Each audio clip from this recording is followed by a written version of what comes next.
అలానే ఏ పని అయినప్పటికీ కూడా శ్రమతో తప్ప సాధింపుకోవడానికి కానీ అవకాశాలు లేవు గనక అయినంతవరకు కష్టపడడానికే ప్రయత్నాలు చేస్తూ ఉండండి.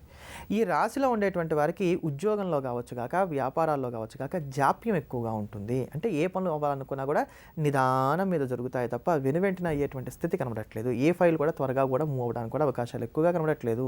కనుక చాలా నిదానంగా ఉండండి, జాగ్రత్తగా ఉండండి. శత్రు బలాన్ని అంచనా వేయడంలో మీరు విఫలమవుతారు కనుక ఎవరు శత్రువులో ఎవరు మిత్రువులో మీకు తెలియనటువంటి అయోమయ స్థితిలో ఉన్నారు కనుక ఏ విషయమైనప్పటికీ కూడా గోప్యంగా అట్టి పెట్టుకోండి.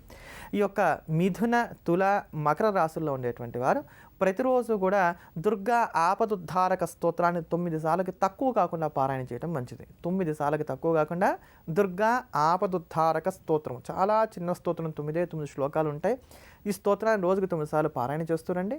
అలానే ప్రతిరోజు ఇంట్లో నుంచి మీరు బయటికి వెళ్ళి మీ దినచర్యను ప్రారంభం చేయడానికి ముందుగా విష్ణు సంబంధమైన దేవాలయాన్ని దర్శనం చేయండి. వెంకటేశ్వర స్వామి వారు, శ్రీరామచంద్రమూర్తి, శ్రీకృష్ణ పరమాత్మ, ఇలా విష్ణు సంబంధమైన దేవాలయం ఏదైనా సరే పర్వాలా వెళ్ళి దర్శనం చేసుకొని తీర్థప్రసాదాలు స్వీకరించి ఈ రోజంతా మాకు శుభంగా ఉండాలని నమస్కారం చేసుకొని దాని తర్వాత దినచర్యను చేయండి.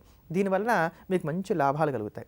ఏవైతే దృష్టి దోషాలు కలగడానికి కానీ ఈ వారం అవకాశాలు ఎక్కువగా ఉన్నాయో వీటి నుంచి బయటపడడానికి గాను కాస్త ఉప్పు తీసుకోండి. రాళ్ళు ఉప్పు అయినా, మెత్త ఉప్పు అయినా, ఏ ఉప్పు అయినా పర్వాలా, కాస్త ఉప్పు తీసుకోండి. ఉప్పు తీసుకొని దానికి పొట్లం కట్టి ఆ ఉప్పు పొట్లం ఎప్పుడు మీ పాకెట్లో ఉండే విధంగా జాగ్రత్త తీసుకుంటూ ఉండండి. మీ జేబులో మీ వెంట ఎప్పుడు కూడా ఉప్పు పొట్లం ఉంటూ ఉండే విధంగా జాగ్రత్త తీసుకోండి.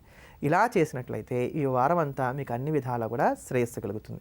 అన్ని విధాలా మనల్ని కాపాడేటువంటిది ముఖ్యంగా ఈ యొక్క మిథున, తుల, మకర రాశుల వారికి ఈ వారం అంతా కూడా ఉపకరించేటువంటిదైన ఈ దుర్గా ఆపదుద్ధారక స్తోత్రాన్ని చూడడం చేద్దాం. దుర్గా అమ్మవారి యొక్క అనుగ్రహానికి పాత్రలమవుదాం.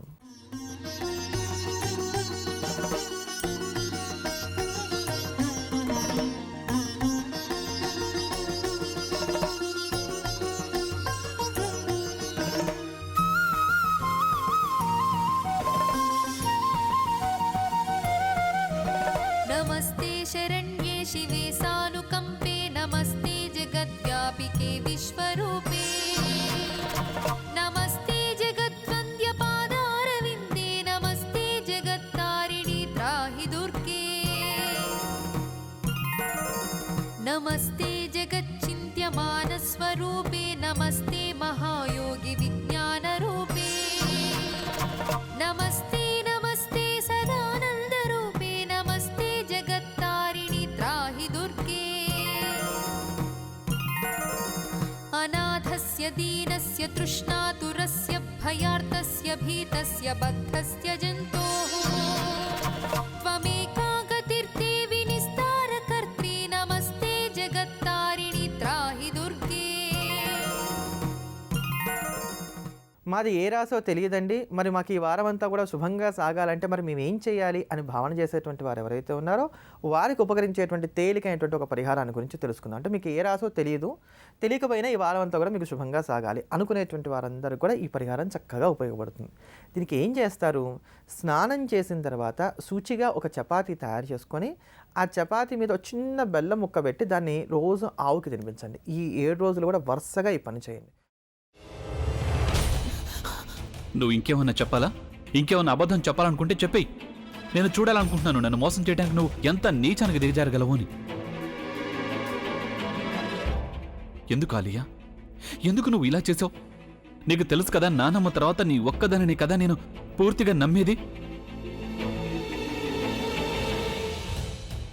ఏమన్నావు నువ్వు? ఈ మధ్య అన్నిటినీ మర్చిపోతున్నావా? అది చాలు. వాటిలో ఉన్న శక్తి విషయాన్ని గ్రహించి మనకు వివరిస్తాయి.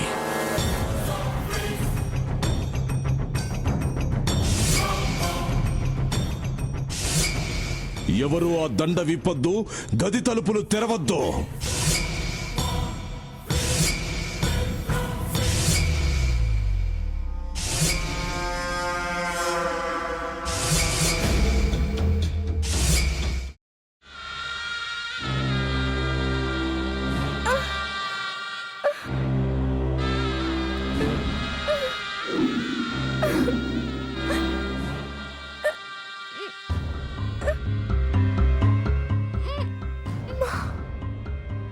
బాబాయ్ వద్దు బాబాయ్, నేను చేయొద్దు బాబాయ్, ప్లీజ్ బాబాయ్. నీకు నిజం తెలిసినప్పుడే నా ఆలోచనలో నువ్వు చచ్చిపోయావు. అబ్బా ప్లీజ్ కొంచెం తినండి ప్లీజ్. భీమారావు గారు మీరా? ఇగో మీరా కాదు సక్కుబాయ్. అవును, మీ పనామే లేచిపోయిందని చెప్పి కంప్లైంట్ ఇచ్చినావు కదా. రేయ్, ఆయన కంప్లైంట్ ఇచ్చింది లేచిపోయిందని కాదు, కనిపించడం లేదు అని. అచ్చా, అట్లానా? సరే మేడం. ఇడియట్. ఆ వంట మనిషి పేరేంటన్నారు? రత్తాలు మేడం. ఏం పెద్ద మంచి, నీ వంట మంచిని కూడా మేడం అని పిలుస్తావా? రేయ్ హాఫ్ బ్రెయిన్,